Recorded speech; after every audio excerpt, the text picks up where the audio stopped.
আফগানিস্তানের ক্রিকেটের সবচেয়ে বড় তারকা রশিদ খান। সম্ভবত দেশটির সবচেয়ে কাঙ্ক্ষিত ব্যাচেলরও হয়ে উঠেছিলেন তিনি। তার বিয়ে নিয়ে ক্রিকেট প্রেমীদের মধ্যে ছিল প্রবল আগ্রহ ও কৌতূহল। অনেক জল্পনা কল্পনার অবসান ঘটিয়ে অবশেষে ২৬ বছর বয়সে বিয়ের পিঁড়িতে বসলেন রশিদ খান। শুধু তিনি একাই নন, সঙ্গে তার ৩ ভাইও বিয়ে করেছেন একই দিনে।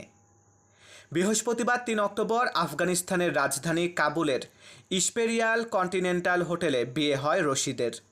তার ৩ ভাই আমির খলিল, জাকিউল্লাহ এবং রাজা খানও তার সঙ্গে বসেছেন বিয়ের পিঁড়িতে। ৪ জন আবার ছিলেন একই রকমের ট্র্যাডিশনাল পাঠান শুটে। বিয়েতে নিমন্ত্রিতদের মধ্যে স্বাভাবিকভাবেই ছিলেন আফগানিস্তানের বহু ক্রিকেটার। বিয়ের অনুষ্ঠানে উপস্থিত ছিলেন রশিদের সতীর্থ মোহাম্মদ নবী, মুজিবুর রহমান, আজমতুল্লাহ ওমরজাই, নজিবুল্লাহ জাদরান, রহমত শাহ, ফজল হক ফারুকী, আফগানিস্তান ক্রিকেট বোর্ডের চেয়ারম্যান মীর ওয়াইজ আশরাফ, বোর্ডের প্রধান নির্বাহী নসিব খান সহ আরও অনেকে।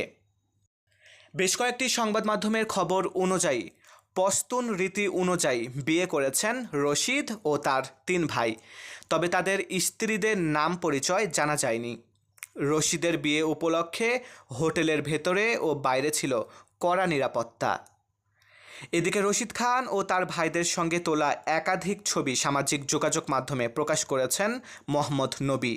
সেখানে তিনি লিখেছেন, তোমাদের বিয়েতে অনেক অনেক অভিনন্দন, তোমাদের জীবন ভালো ও সমৃদ্ধ হোক।